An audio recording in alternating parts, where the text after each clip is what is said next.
अध्याय 8। आरव ने असमंजस भरी नजरों से पेंडेंट को देखा। ये कैसे संभव है? मुझे तो पता भी नहीं चला कि ये मेरे साथ टेलीपोर्ट हो गया। ठीक वैसे ही जैसे उसे एक विशेष क्षमता प्राप्त हुई थी और उसे एक काला कार्ड मिला था, वैसे ही जब उसके पेंडेंट में बदलाव आने लगे तो वो आश्चर्यचकित हुए बिना नहीं रह सका। उसे पहले से ही आभास होने लगा था कि इसके पीछे कोई गहरा रहस्य छिपा है। इसलिए ये जानकर कि उसके खानदानी पुश्तैनी गहने का भी रहस्यमय मूल है, वो और भी ज्यादा सदमे में आ गया। अपने मन में तैरते कार्ड को देखते ही उसके मन में विचारों की बाढ़ आ गई।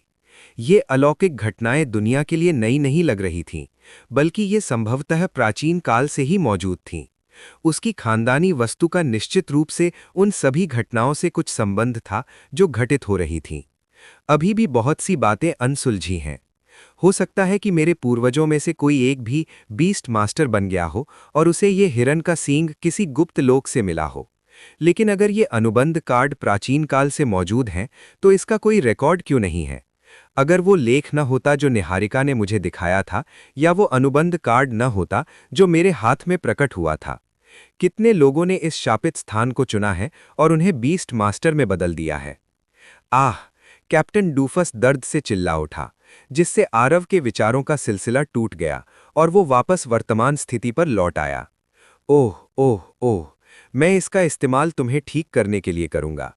एक विशालकाय दिव्य हिरण की उपचार शक्ति जमीन पर उगे सामान्य रक्तरोधक मशरूमों की तुलना में कहीं बेहतर होनी चाहिए।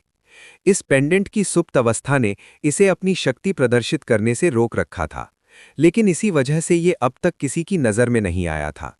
जब ये इस स्थान पर आया और इसने एक निश्चित मात्रा में आध्यात्मिक ऊर्जा को अवशोषित किया, तो ये जागृत हो गया और अपनी मूल अवस्था में लौट आया। आरव ने कैप्टन डूफस की ओर देखा और एक रक्तस्राव रोधी मशरूम पकड़े हुए पेंडेंट उतार दिया, जिससे उसे अनुबंध कार्ड की जानी पहचानी अनुभूति हुई। फिर उसने गहरी सांस ली और ध्यान केंद्रित करते हुए कैप्टन डूफस को ठीक करने की अपनी इच्छा पर दृढ़ हो गया। ठीक होना। दिव्य हिरण के पेंडेंट से एक सुनहरी रोशनी निकली, जिसने कैप्टन डूफस के घाव को घेर लिया। उसकी आंखों के सामने ही उसके साथी के टेढ़े मेढ़े घाव तेजी से गायब हो गए। महज कुछ ही सेकंड में वे बिना किसी निशान के मिट गए। कुछ गंजे धब्बों को छोड़कर कैप्टन डूफस बिल्कुल पहले जैसा ही दिख रहा था। आरव भी समझ गई कि वो पूरी तरह से तरोताजा हो गया है। ऊं। हमेशा की तरह कैप्टन डूफस को कुछ भी समझ नहीं आ रहा था कि क्या हो रहा है। फिर भी आरव का चेहरा खिल उठा। उसने कैप्टन डूफस के घावों वाली जगह पर हाथ फेरा। तुम गंजे हो गए हो, लेकिन कम से कम इससे कुछ अच्छा तो हुआ। अब तुम पहले से कहीं ज्यादा मजबूत हो गए हो। वूफ! कैप्टन डूफस उदास चेहरे के साथ खुद को नीचे देखने लगा। हालांकि जैसे ही उसकी निगाहें आरव के हाथ में लटकन की ओर मुड़ी, उसकी निगाहें चमक उठीं। मुझे नहीं पता क्या हुआ, लेकिन क्या अब हम अजेय हैं? उसने सोचा। आरव मुस्कुराया। छोड़ो इसे।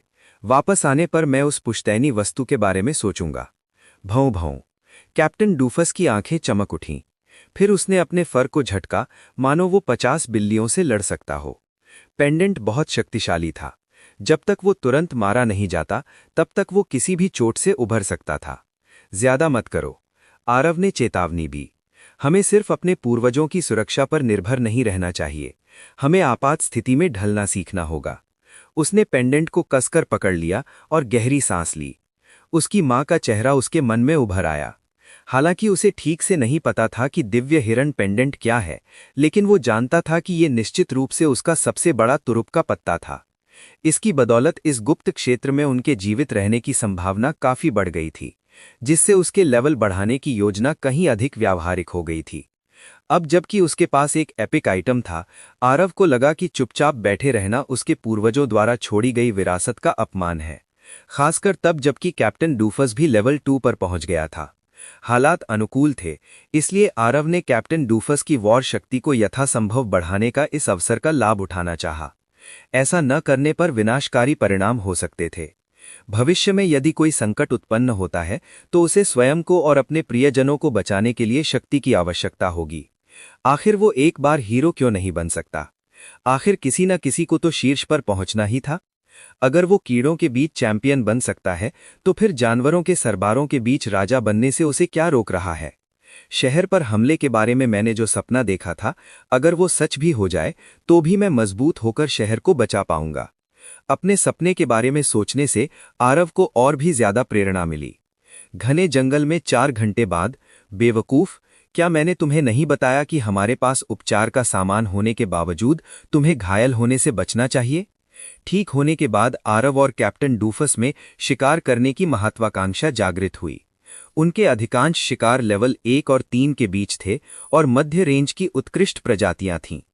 जिन राक्षसों से उन्होंने लड़ाई की थी, उनमें से एक सेबर कान वाला खरगोश था, जो खरगोशों की एक अत्यंत आक्रामक प्रजाति है। अपनी कमजोरी के कारण ये स्पष्ट रूप से मरना चाहता था। दूसरा विशालकाय चूहा था, जो बत्तख से थोड़ा बड़ा था और काफी कमजोर साबित हुआ। अफसोस कि वो एक मायावी लोक में था और उसके पास सही उपकरण नहीं थे, वरना आरव इन जीवों का विच्छेदन और अध्ययन करना चाहती। कैप्टन डूफस के सामने तो उनका कोई अस्तित्व नहीं था, भले ही उनमें से कुछ उससे 1 या 2 लेवल ऊंचे थे।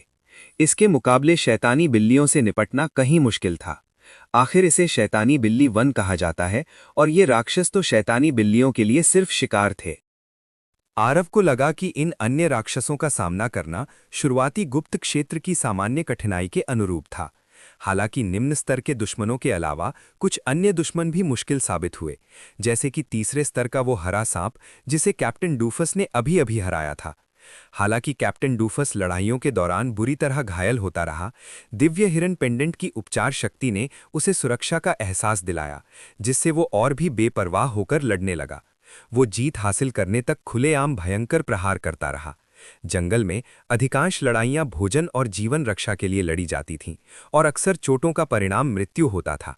लेकिन कैप्टन डूफस को इन सब बातों की परवाह नहीं थी, इसलिए उसने जल्दी ही एक नई, बेहद आक्रामक युद्ध शैली विकसित कर ली, जिससे आरव को उसकी प्रतिभा का एहसास हुआ। फिर भी ये शैली बहुत जोखिम भरी थी और आसानी से उन्हें मुसीबत में डाल सकती थी। उदाहरण के लिए, जिस हरे सांप से उन्होंने अभी अभी लड़ाई की थी, वो जहरीला था। सौभाग्य से उन्होंने रास्ते में कुछ विषनाशक जड़ी बूटियां प्राप्त कर ली थीं। भांव भांव, कैप्टन डूफस ने मासूमियत का भाव दिखाते हुए उस बड़े सांप पर पैर रखा। कैप्टन डूफस अब तक तीसरे स्तर पर पहुंच चुका था, जिससे वो और आरव काफी उत्साहित थे। इस रफ्तार से तो वे गुप्त क्षेत्र को आसानी से जीत सकते थे। मजबूत होना वाकई बहुत बढ़िया बात थी। हालांकि जब वे लेवल अप करने में खूब मजा ले रहे थे, तभी अचानक वे दोनों रुक गए। आसपास के इलाके की छानबीन करते हुए आरव को एक मानव शिविर के निशान मिले। पता चला कि जिस बड़े सांप को उन्होंने अभी अभी हराया था, वो एक तंबू की रखवाली कर रहा था। वे सावधानी से तंबू के पास पहुंचे, लेकिन उन्हें कोई हलचल नहीं दिखी। अंदर भी उन्हें एक पुरानी डायरी के अलावा कुछ खास नहीं मिला। आरव ने उसे उठाया और उत्साह से पढ़ा। हालांकि उसे भाषा का ज्ञान नहीं था, लेकिन उसकी डिटेक्शन क्षमता ने उसे समझने में मदद की कि क्या लिखा था। ये मेरी यात्रा का पहला पड़ाव है। कभी हरा भरा रहा ये जंगल अब शैतानी बिल्ली का जंगल बन गया है। जब मैं पहली बार इस जंगल के बारे में सच्चाई जानने के लिए यहाँ आया था, तो मुझे बहुत भरोसा था, लेकिन मुझे जल्दी ही पता चल गया कि मैं कितना गलत था। मेरे पिता सही थे, मुझे इस जगह नहीं आना चाहिए था। डायरी का वो अंश अचानक समाप्त हो गया। आरव स्तब्ध रह गया। बस इतना ही। इस सब के पीछे का मास्टरमाइंड अभी के अभी यहाँ आए, उसने गुस्से में चिल्लाते हुए कहा। उसने सोचा था कि डायरी पढ़ने से कोई छिपा हुआ मिशन शुरू हो जाएगा, लेकिन उसकी निराशा ये थी कि डायरी से उसे कोई जानकारी नहीं मिली।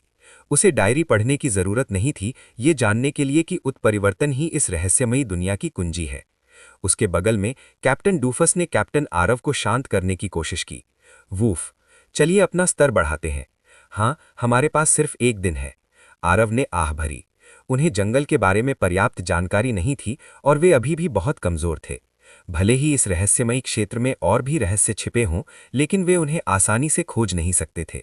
आरव ने यात्रा डायरी का ध्यानपूर्वक विश्लेषण करने के बाद महसूस किया कि ये पूरी तरह से व्यर्थ नहीं थी। परिवर्तनों के पीछे का असली कारण पता लगाएं। शायद उत्परिवर्तन पैदा करने वाली आमतौर पर जानी जाने वाली काली बारिश महज एक सतही समस्या थी। डायरी के लेखक ने उल्लेख किया कि उनके पिता ने उन्हें इस जगह में प्रवेश न करने की चेतावनी दी थी, जिसका अर्थ ये हो सकता है कि उन्हें कुछ अंदरूनी जानकारी थी। यदि ऐसा है, तो लेखक संभवतः एक समृद्ध परिवार से थे। जानकारी को अच्छी तरह याद करने के बाद आरव ने आगे लेवल बढ़ाने का फैसला किया। अभी अन्य चीजों पर ध्यान देना व्यर्थ होगा। अंततः आरव और कैप्टन डूफस को लेवल बढ़ाने की इतनी लत लग गई कि वे शैतानी बिल्ली के जंगल में बेतहाशा आगे बढ़ने लगे। उनके रास्ते में कोई भी उन्हें रोक नहीं सकता था। उन्हें जिन सबसे कठिन परिस्थितियों का सामना करना पड़ा, उनमें से एक ये थी कि वे संख्या में कम थे और शैतानी बिल्लियों के पूरे झुंड ने उन पर हमला कर दिया था। ऐसी परिस्थितियों में चोटें लगना तय था। अगर वे सामान्य बीस्ट मास्टर जोड़ी होते तो जीत भी जाते, तो अंततः चोटों के कारण हार मान लेते। लेकिन दिव्य हिरण के टूटे सींग की बदौलत आरव और उसके साथी को चोटें नहीं लगीं। लेवल 4 तक पहुंचना बहुत मुश्किल है। जैसे जैसे समय धीरे धीरे बीतता गया, आरव ने एक दिन की समय सीमा पर नजर डाली। इस समय तक वे लगभग 24 घंटे से शिकार या लड़ने के अलावा कुछ नहीं कर रहे थे। अगर उन्हें वो ताकत देने वाला फल न मिला होता तो वे और कैप्टन डूफस बहुत पहले ही थक चुके होते। हस्की कुत्ते भी इतनी तकलीफ सहन नहीं कर सकते। कैप्टन डूफस की तेज प्रगति लेवल 3 के बाद धीमी हो गई। लगभग एक दिन तक इधर उधर दौड़ने के बावजूद वो लेवल 4 तक नहीं पहुंच सका।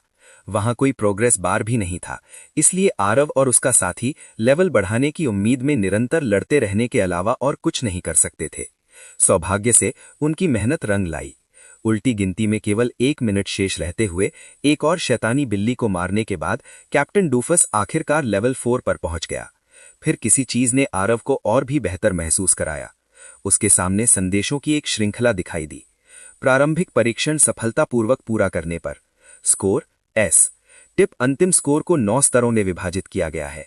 Triple S, double S, S, A, B, C, D, E, F. आपको पहचान पत्र मिलने पर बधाई।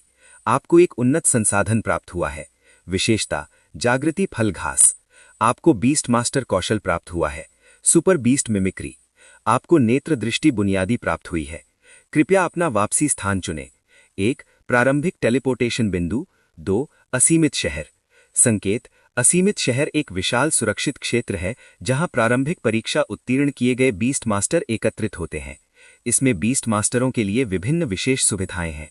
ये खत्म हो गया। आरव ने राहत की सांस ली। उसी क्षण उसने प्रॉम्प्ट में कुछ अप्रत्याशित देखा। बीस्ट मास्टर स्टोरी को आगे देखने के लिए सब्सक्राइब करें tale time FM YouTube channel को।